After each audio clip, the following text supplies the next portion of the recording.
خوێنکارانی عزیز و خۆشەویستم کاتتان باش گەڕام وڵاتان بۆ ڕیکۆردنی بابەتێکی تر لە سەنڕایزی پۆلی 12 کاویش هەموو بابەتەکانی ڕیدین و ئیپیسۆد و حەلی یونت تاسک و شیکاری ئیپیسۆد و ڕیدین هەموو یەکرێتەوە. سەرەتا بە یونت 5 activity book دەست پێەکەین ڕیدین ئیپیسۆد یەکەم. لێرە ئەگەر دیقەت بەی if the land is bushy and not farmed sustainably, it will often turn into ئاشکرا لێرە هەموو حەلەکانی مەکسەر دیاری کردووە، واتە ئەگەر زەوی زۆر بکێڵرێت زیاد لە حەدی خۆی بکێڵرێت بە بەردەوامی ئەوە it will often turn into desert. ئەگەر دیقەت بەی لێرە ئەم بۆشایی ناو ڕیدینەکەی و هەر وەکو گرامەریش ڕسەی مەرجیە کۆندیشناڵ ڕسەی مەرجیەکەمە. دووەمیان we have very limited resources of bushite to produce the food we will need. We have very limited resources. ئێمە کە سەرچاوەیەکی مەحدودمان هەیە لە چی؟ land and water، واتە لە زەوی و لە ئاو بۆ بەرهەمێنانی ئەو خواردنانی کە پێویستمان. سێهەم we have only a small amount of land and water، هەمان ئەو پرسیارەیە بەڵام بە شێوەیەکی تر. Scientists can now add useful genes from one plant to another to create new plants. زاناکان ئێستا ئەتوانن کە جینێکی سوودبەخش زیادکەن بۆ جینێکی تر لە ڕۆکان بۆ بەرهەمێنانی ڕۆکی نوێ. پێنجەم scientists believe that new farmland must be farmed carefully.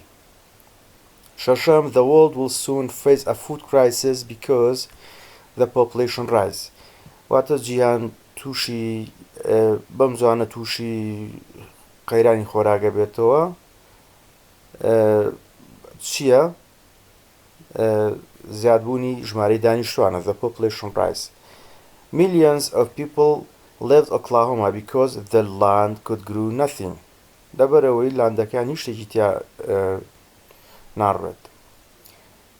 By 2050 the human population will rise by about 30%، یان a third. هەردووچیان ڕاستە، یعنی ئەم بۆشایە ئەگەر بۆ نمونە بێتەوە بڵێ by 2050 the human population، واتە لە ساڵی نزیکی ساڵی 2050 ژمارەی دانیشتوان بە ڕێژەی لە 130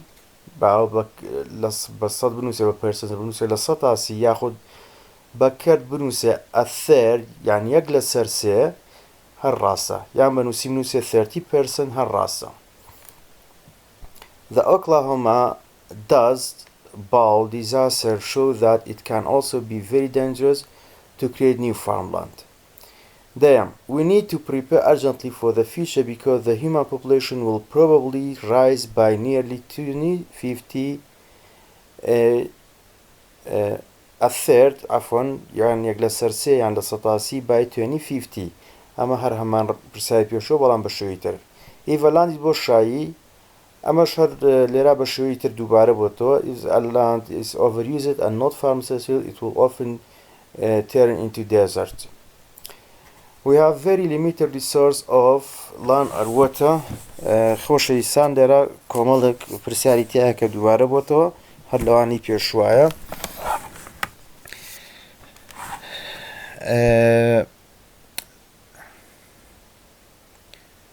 ئەمانە هەر دووبارەن پرسیاران لە پێشوە چونکە دووجار بوون کۆپی پێستم کردووە لام نەبردوێتەوە.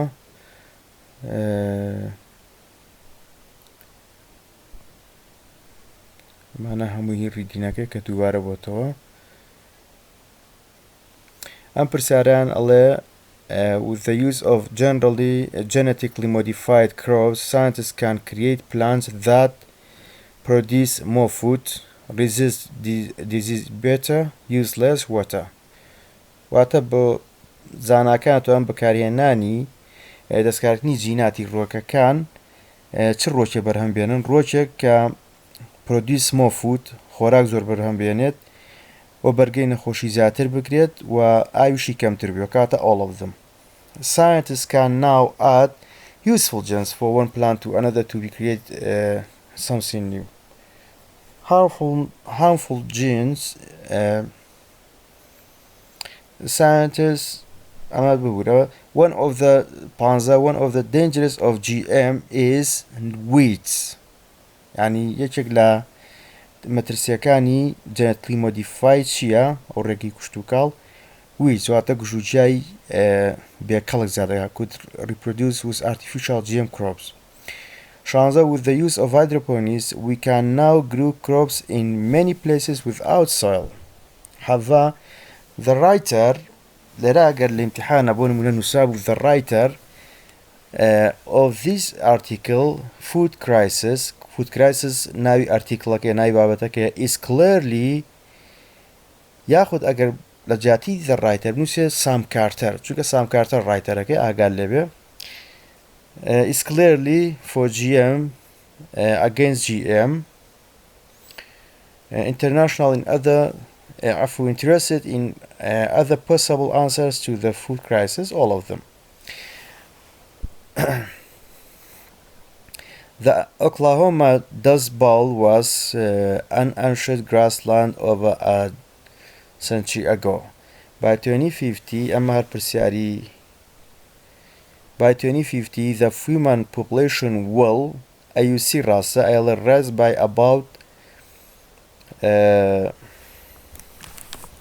بابا نووسین لە ئابی نووسینەوە زیادەکە بە ڕێژەی لە سەدا سی یاخود increase by nearly a third کەواتە ئەیوسی ڕاستە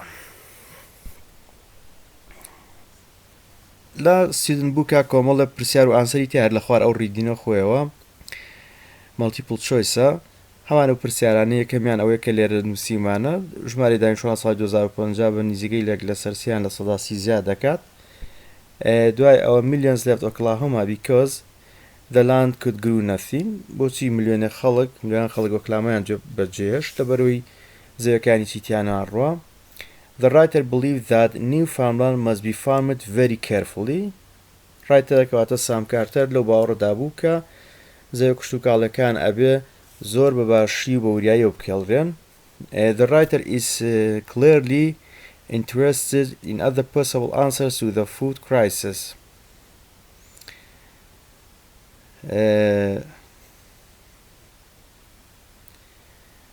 With hydroponics, we can now grow crops in many places without soil.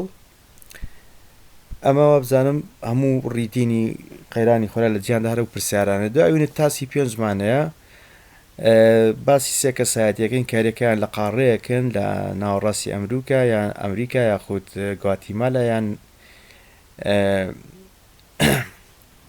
ئەفریقا هندستان یەکێک لەوانە کە نیلەم ڕیدیە ئەڵێ بۆس نیلەم ڕیدی and Steve Wright talked in a program called Our World Today. Our World Today ناوی پرۆگرامەکەیە کە ئەڵێ بۆز واتە هەردووچان نیلەم ڕێدی لەگەڵ Steve Wright هەردووچان لە بەرنامەی Our World Today قسەیان کرد.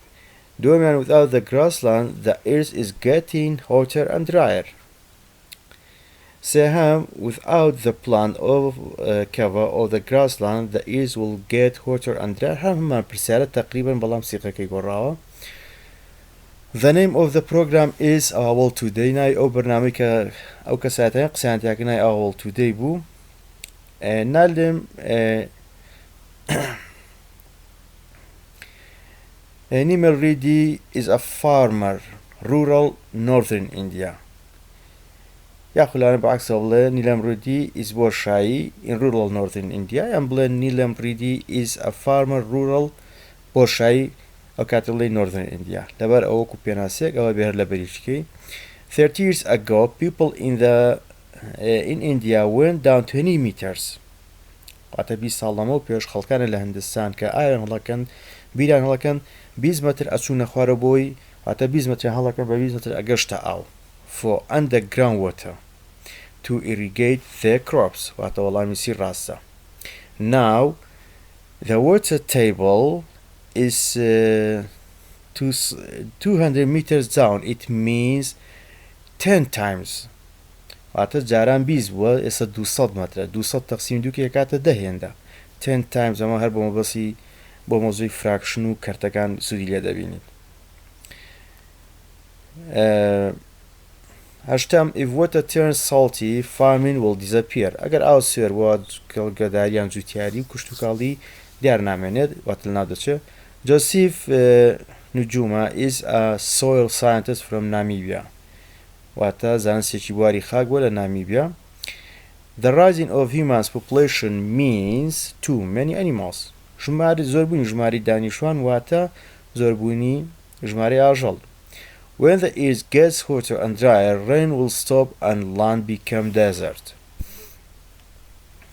کاتێکە زەوی وشک و گەرمترە بێت وشکتر و گەرمترە بێ باران نامێنێت و زەوی دەبێت بە بیابان.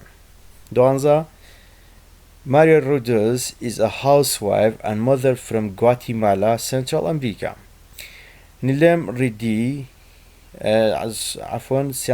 it used to take 40% of their income to feed the family. أما ببورن فيلنيا to feed. واتە لە سەتاچل ئەگەر بۆ منە 40% بوو بە نووسینیان لە سەداچل بوو بە ژمارە هەر ڕاستە. In Central America, to save money, they are buying less meat, گۆشتی کەمتر کڕن and eating more vegetables. سەڵاتی زیاتر خۆن. دا ئەم ناوەڕاستی ئەمریکا ئەمە بۆ لە ئەمریکای ناوەڕاست بۆ چ شتێک بۆ کۆکردنەوەی پارە. 15 corn is one basic thing that we can't live without. واتە گەرمەشامی ئەو شتە ئەساسیە کە ئێمە ناتوانین بەبێ ئەو بشین. When Nilam Ridi was asked about the food crisis, he talked about water table and farming. The sentence, "We went 20 meters for groundwater to irrigate our crops," was said by Nilam Ridi. واتام قسە لەلایەن نیلام ڕیدیەوە کەوتێتی 20 متر ئەچووینە خوارەوە بۆ دۆزینەوەی ئاو. Which option describes the Nilam's problem? Going down deeper and deeper to find groundwater for crops. 19 the rise in human population means too many animals and so the plant cover is all being eaten. لە پێشتیشا پرسیارێکی لەم بابەتە و بەڵام بە سیغەیەکی ترە. 20 without the plant cover the earth is getting hotter and drier. This sentence was said by Joseph Nujuma. People in Guatemala used to spend 40% of their income to feed their families. Saving the precious resources پاراستنی سەرچاوە بە نرخەکان 4 R's واتە 4 R'ەکە خوێنکاری خۆشویست ئەمە زۆر گرنگە و لە پۆلیش پێم وتن کە زۆر بەجددیەوە دیقەت بەنامە چونکە هەموو ساڵێک دانێکتایەتە 2 دەرەجە بۆ تۆ زۆرە 4 ئارمان هەیە 4 ئارمە بەسمان چییە 4 resources واتە 4 سەرچاوەکە reducing واتە بەرەمهێنانەوە reusing بەکارهێنانەوە repairing چاکردنەوە recycling دروستکردنەوە. This subject was written by Sam Carter. ئەم بابەتە لەلایەن سام کارتەرەوە نووسراوە بۆ نمونە ئەگەروتی saving the precious resource written by Shelley by Sam Carter, director of Only One World کە خاوەنی ئەم وەکو ڕێکخراوە گوا بە Only One World. Using old spots and cans to plant flowers and vegetables is an example of reusing. واتە بەکارهێنانی ئینجانەیەکی کۆن یان قوتوویەکی کۆن کە گوڵێکی تیابچێنیت یان سەوزەی تیابچێنیت نمونەیەکە بۆ ڕیویزیت بۆ نمونە قوتوویەکە کڕیت شتێکی تایە فرێنای قوتووەکە دووبارە بەکارێنیتەوە خۆڵی تیەکەی گوڵێکی تیاڕێنی ئەمە پێوتری ڕیوزین. One of the 4 R's was repairing, for example. یەکێ لە 4 R'ەکە لە 4 R'ەکە ریپەیرینە بۆ نمونە we can add new pieces to mend a furniture. بۆ نمونە ناتوانین پارچەیەک قمار زیاد کەین بۆ یەکێ لە ئەساسەکانمان ئەمە پێوترێت چاکردنەوە قەنەفەیەک دڕاوە یان کورسیەک تێشکا و پارچێکی بووێنی چاکەکەیتەوە.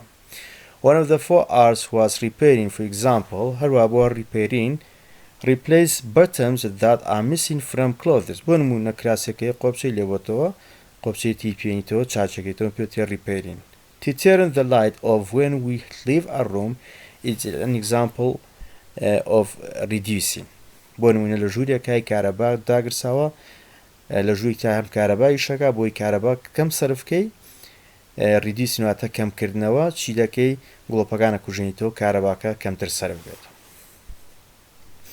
Use an old ladder and old bags to make a useful place for storing things. Ama reusing. Da replace man here. Replace, repairing. Replace bottom that are missing from clothes is an example of repairing peshlijar basmaker. Store rainwater to water garden flowers and vegetables. Store rainwater. واتە خەزنکردنی ئاوی باران to water garden بۆ ئاودانی باخچە و گوڵ لەگەڵ سەوزەوات and vegetables. Cut pieces from all clothes and turn them into a bed cover is an example of recycling. Add new pieces to mend all furniture is an example of repairing. ببوورن کە هەندێکیان دووبارێ بەڵام هەندێکیان بە جۆرە شێوازێکی ترە. To keep all pots and cans to plant flowers and vessels is an example of reusing. Save all glasses, jars and bottles to be turned into new one is recycling. To mend all furniture is an example of repairing. To mend broken furniture is an example of repairing. Using all pots and cans to plant flowers is an example of reusing. But mending all furniture is for repairing. Choose the right example of to show reducing. Reducing. Store rainwater to water garden flowers. Water ئاوی باران خەزنەکەی بۆ ئاودانی گوڵەکان یان باخچە. شانزە mending all chairs and tables is an example of repairing. چاکردنەوەی کورسێکی شکاو یان مێزی شکاو repairing. It's much better to buy less things or to buy only the things we really need, describing the idea of reduce. واتە باشترە کەشتی کەم کڕیت شتێکی to buy only one thing یەک شت بکڕی کە پێویستە واتە ئەمە reduce. حالی ئیپیسۆدەکەمانەیە خوێندکارانی خۆشەویست to the correct answer. The island looked very different when Jim came on board the next morning. دوام they brought the ship into a narrow passage between لە یەکەماناڵێ دوورگەکە looked very different زۆر جیاوازەرەکە و کاتێک کە جیم گەشتە ڕۆژی دواتر گەشتە سەر کەشتێکە دومیان they brought the ship into a narrow passage کەشتەکەیان گەیاندا ڕێڕەوێکی ئاوی تەسک between Treasure Island and the Skeleton Island دەبینی Treasure Island و Skeleton Island. After Hispaniola reached the island next morning چیان کرد started grumbling. As soon as they arrived at the island most of the crew lay around on deck grumbling together and orders were followed slowly and carelessly. The men were clearly mutiny, so the honest men decided to have a meeting in the cabin and decided what to do. In the meeting, Smollett decided that Silver and most of the crew should go ashore because Silver would tell the men to work properly to hide his secret plan. However, when Jim hid himself in one of the boats,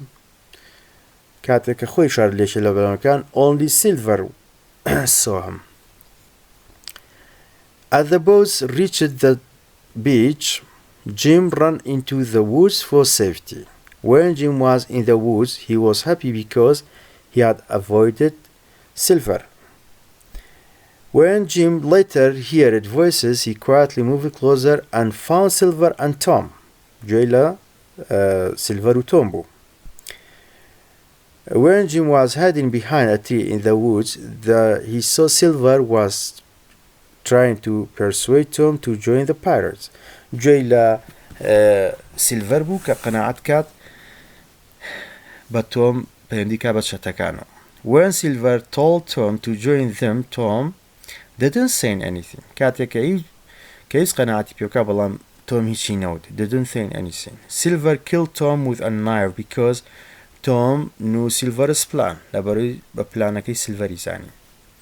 When Silver blew his whistle, Jim expected that more men would be coming. When Jim was running in the woods, he saw something jumped with a great speed behind a tree. کاتێکەوە دارستانەکە جیم ڕایە کرد شتێکی بینی کە بە بازانێکی خێرا بازێڵدا بە نێو دارەکاندا. Jim felt a little braver because بۆچی ئەسی بە ئازایەتیە کرد he had a pistol with him کە دەمانچەی پێ بوو. The man whom John found was Bengan. بێنگەنی دۆزیەوە کە ئەو کاتێک کە لە دارستانەکە ڕایە کرد. Bengan was a white man but that his skin had been burned by the sun. ئەو پێناسێ بێنگەنە. Bengan was marooned years ago. Marooned واتە جیهەڵرابوو لەلایەن هاوڕێکانیەوە.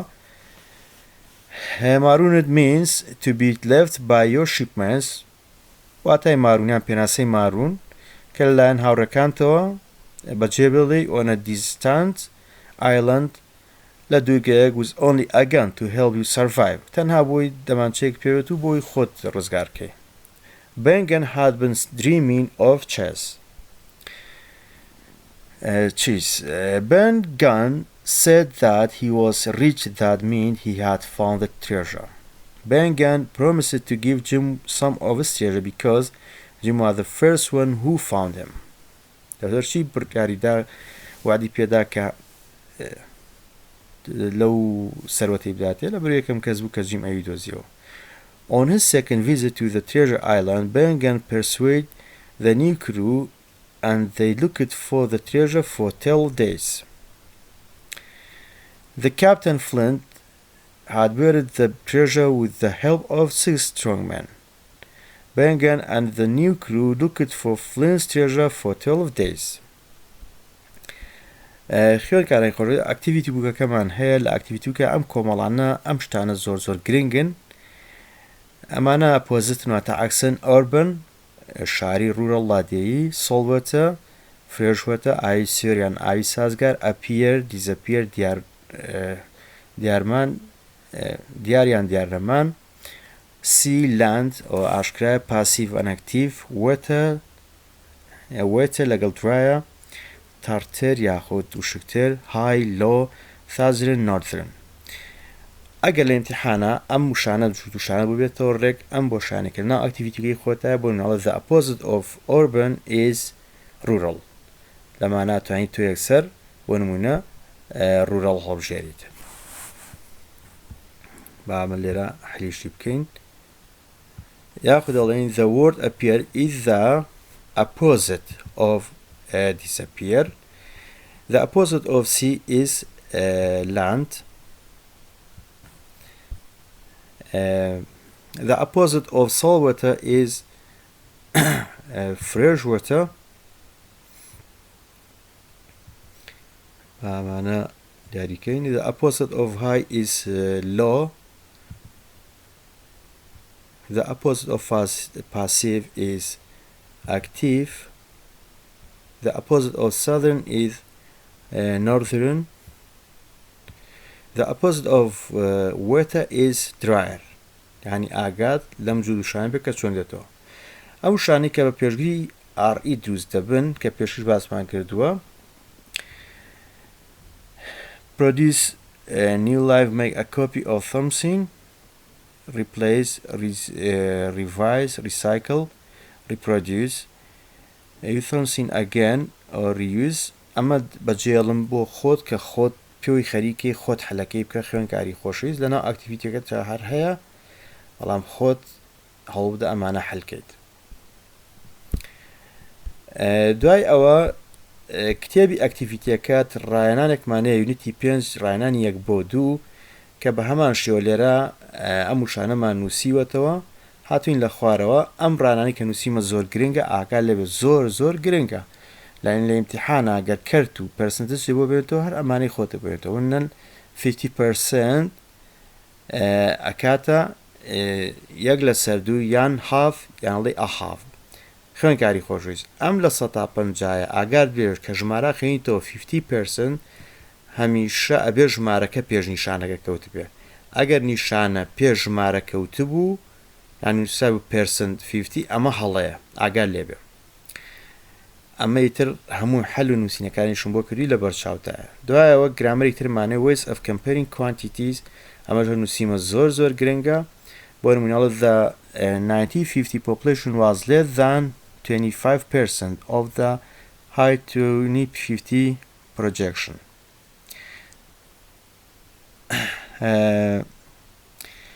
The low 2050 projection is just over 2/3 of the high 2050 population. خوێنکاری خۆشویست، ئەمە ڕاهێنانم چۆن کردووە ئاوا بۆ خۆت ئەتوانی شیکاری بکەیت و لەبەری بکەیت زۆر گرنگن کە بۆ ئیمتیحان بێتەوە هەر ئەمانەی خۆتێتەوە. دوای ئەوە ڕاهێنانی ترمان هەیە